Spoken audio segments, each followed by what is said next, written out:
Muntu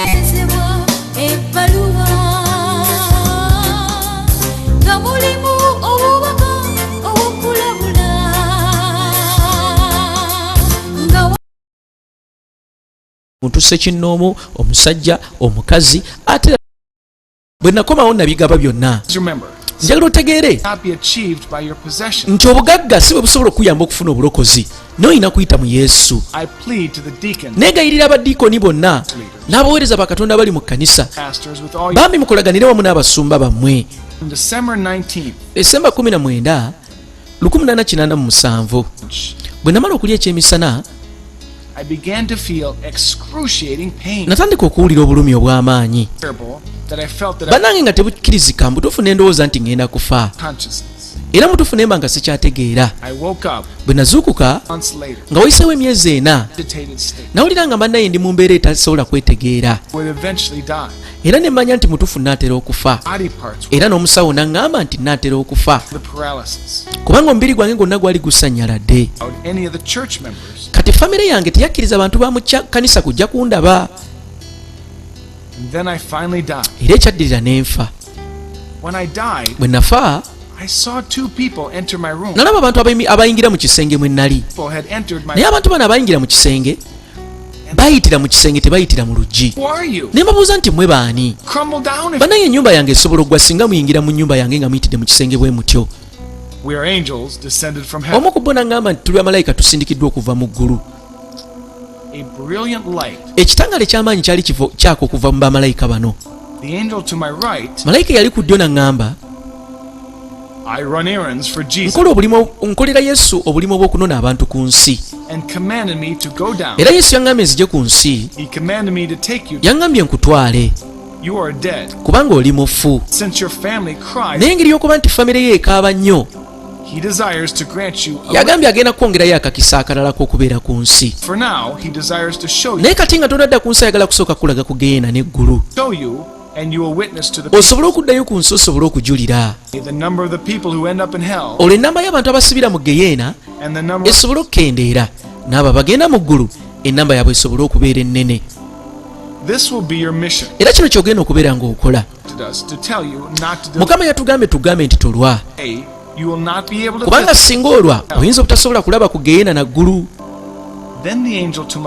Malayika eyandi ku ddyo n'aŋŋamba nti okuva lwe wazaalibwa paka lw'ofudde mbadde naawe.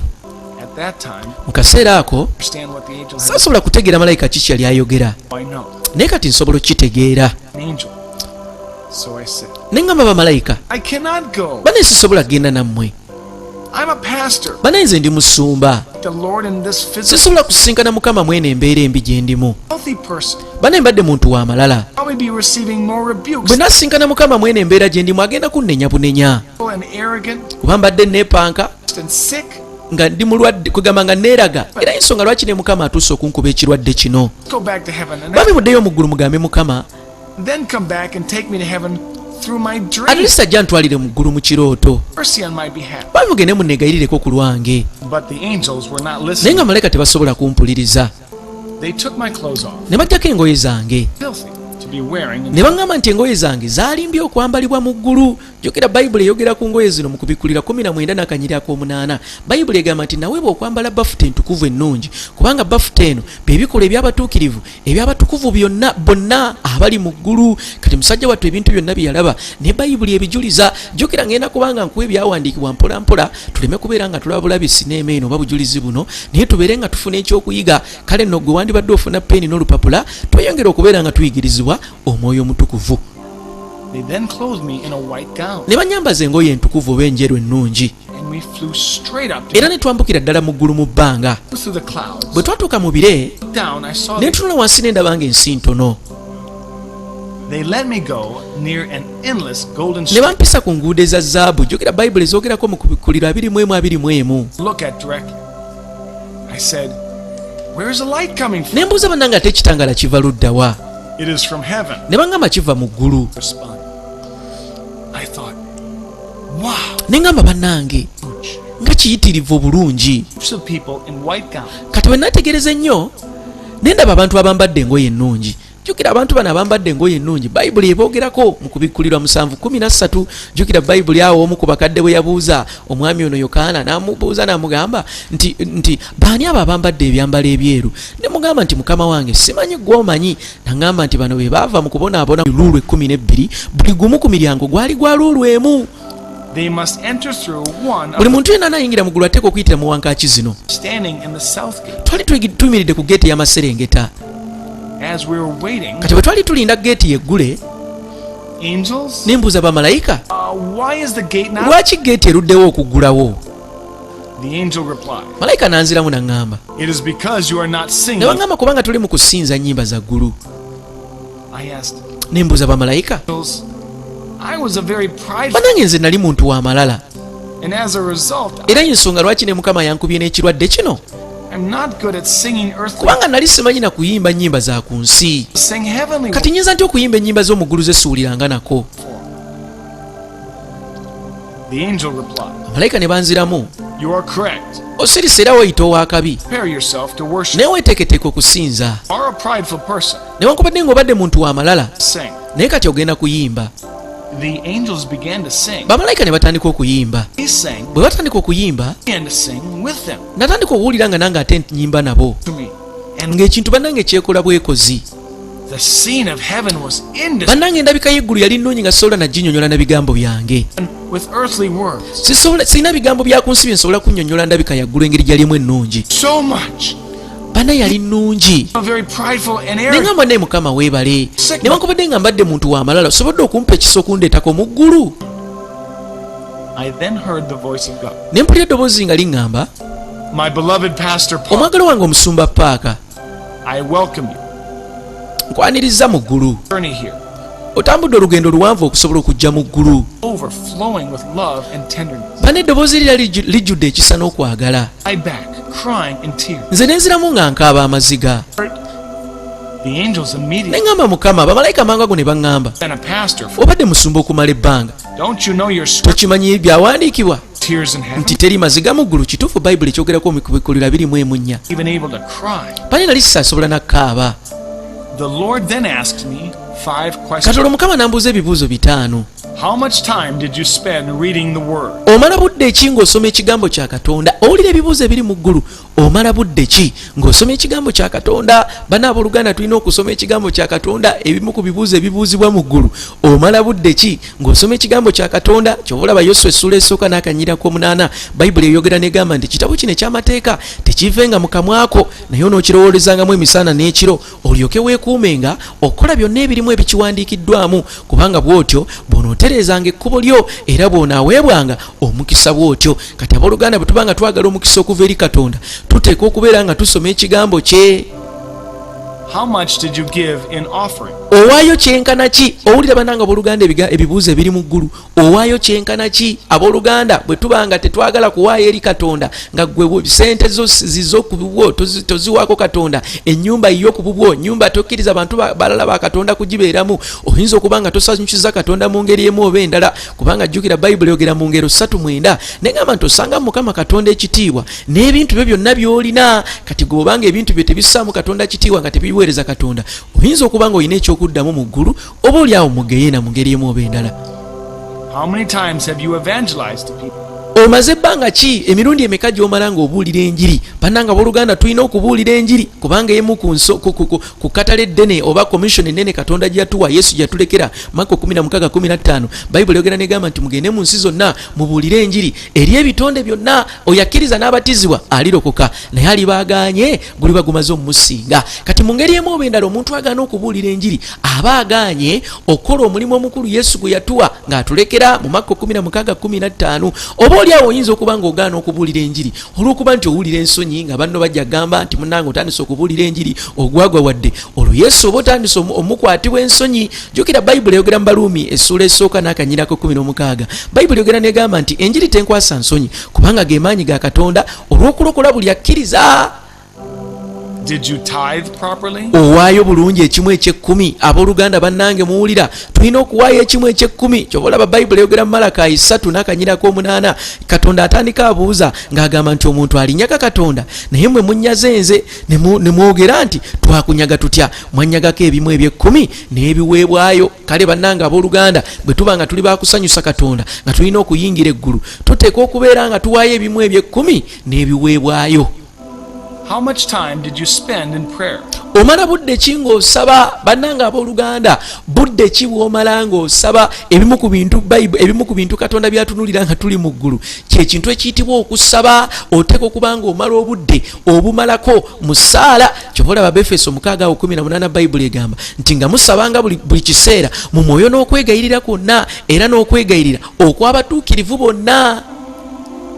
I could not answer the fifth question. Nali sobola kuddamu kibuuzo kya kutaano. Era Mukama n'annenya olw'ekyo. After you had become a nangamba bwafuuka omusumba w'amaanyi, you had become very lazy. watandika wafuuka omunafu mu kusaba. Busy is no excuse. Era n'obeera ng'oli bize nga weefuula alina ebyokukola ebingi nga tolina nakyakwekwasa kyonna mu maaso gange. Angels will show you many places. Naye bamalayika bagenda kulaga ebifo bingi mu ggulu ate era ne geyeena. You desire. Tunula ng'amaaso go gonna bwe gayayaana okulaba. In heaven and hell. Osobole okulaba ku geyeena n'eggulu. Osobole okuddayo ojulira eri abantu. See his appearance.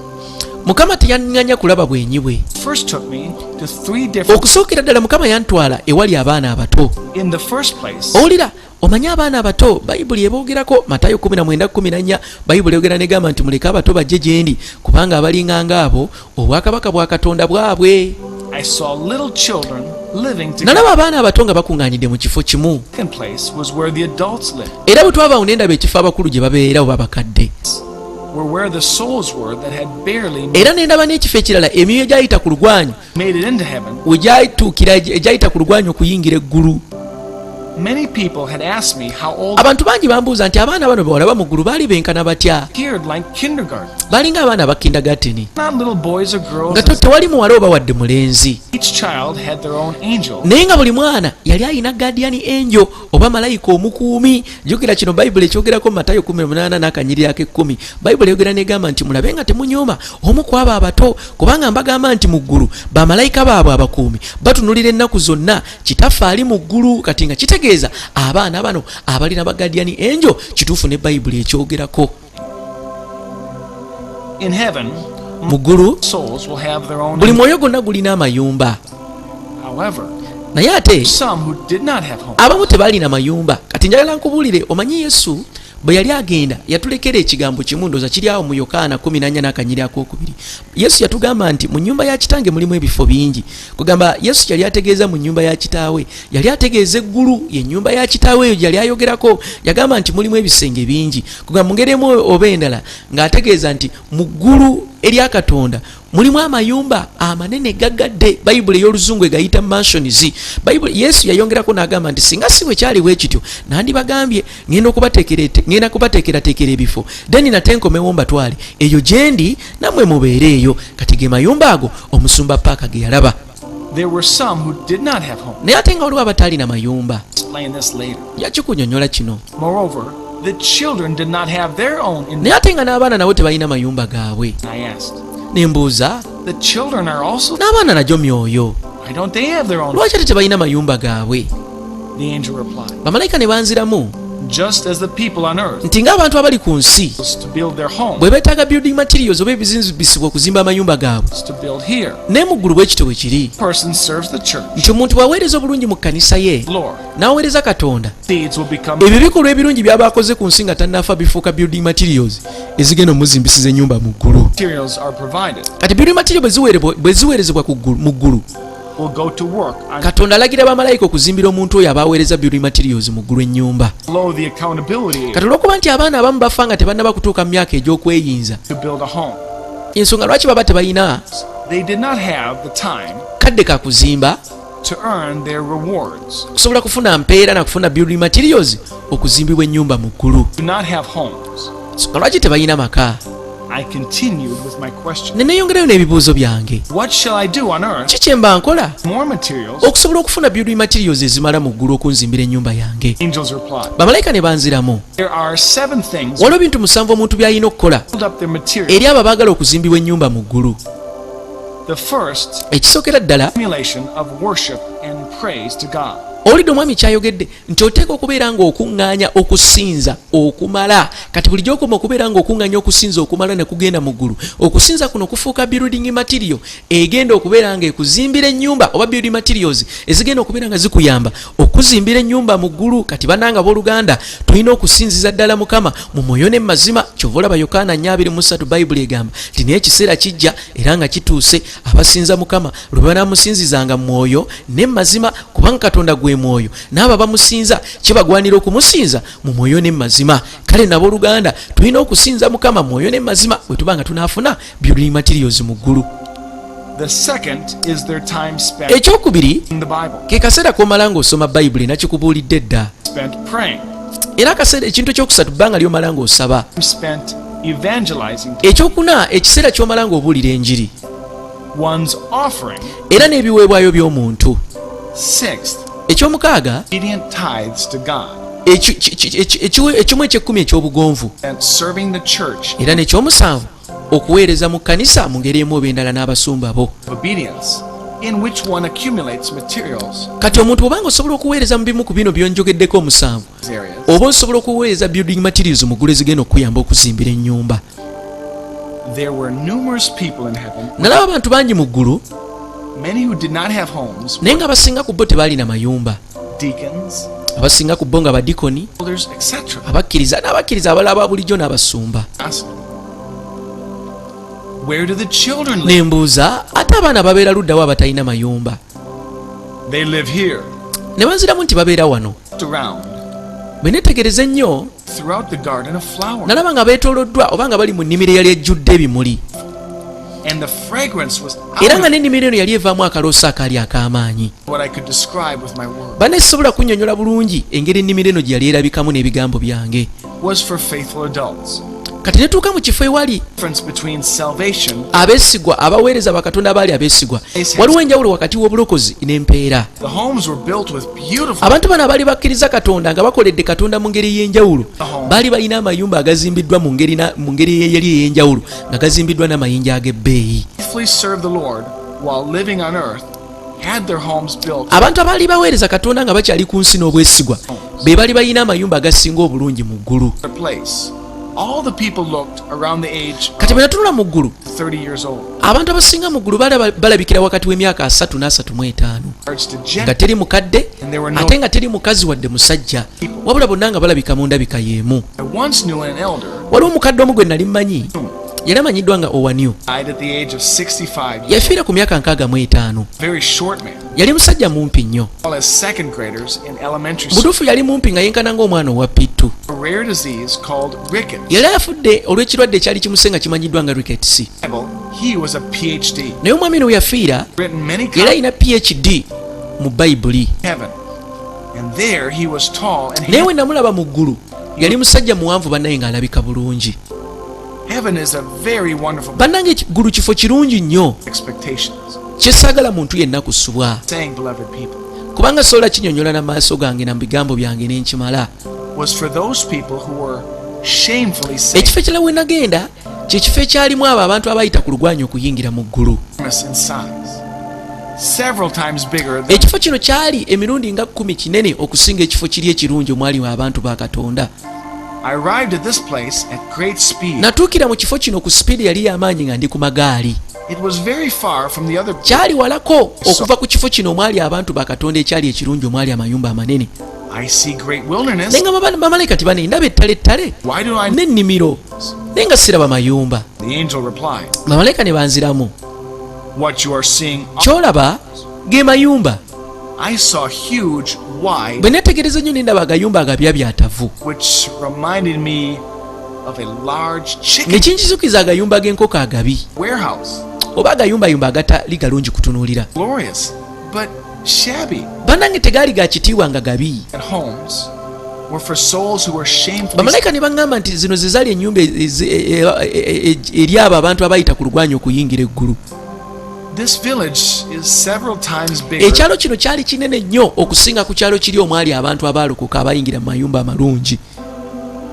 Do you see the two large homes? Bamalayika ne baŋŋamba olaba amayumba abiri ago amanene. To your left? Erimu ku ddyo, I answered. eddala ku kkono konze weewaawo nga laba. The angel said, Bamalayika ne baŋŋamba those two houses. ngenda weetegereza nnyo amayumba ago kubanga nnyina kye ngenda okukulaga. The home on the right is for those who were pastors. Amayumba agali ku ddyo ge gagali agaabo abasumba nga bakyali ku nsi. Elders on the earth. Ate ku kkono be babali abakadde nga bakyali ku nsi. To the front of the two homes. I noticed that they were humongous. Bamalayika ne baŋŋamba weetegereze nnyo kubanga ogenda kulaba omu ku basumba b'omanyi.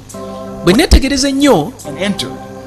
My first impression was impression yange yasooka chicken coop. nalowooza nti bannaye eno ennyumba ya nkoko. Instead of thousands Kati of mu kifo ky'okulaba enkoko eza ennyingi empitirivu souls. ate nalaba myoyo. The angels advised me to Bamalayika ne bampa amagezi okwetegereza ennyo because I would recognize kubanga nali ngenda kwetegereza abamu ku basumba abanene mu nsi.